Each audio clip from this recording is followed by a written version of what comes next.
හරීම සතුටින් සාමයෙන් තිබිච්ච ගයක්. දැන් මේක ඇත්තටම අමු සොහනක් වගේ. Today, we mark the 4-year commemoration of the 2019 Easter Sunday attacks that shook our nation.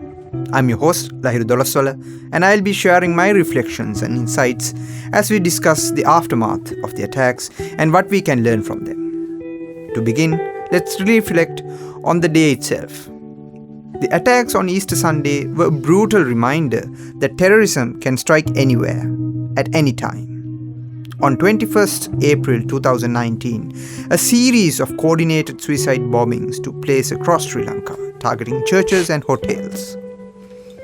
The attacks killed 269 people and injured more than 500 others, shocking the nation and the world.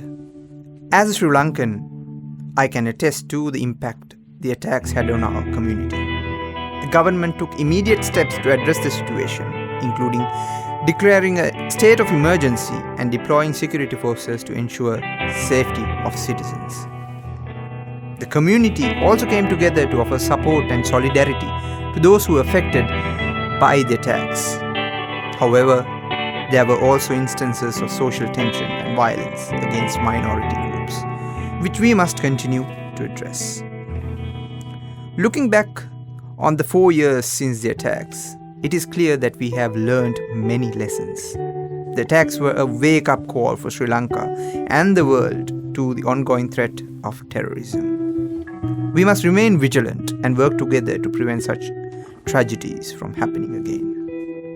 It is also important that we address the root cause of terrorism, such as marginalization and inequality, through dialogue and inclusion.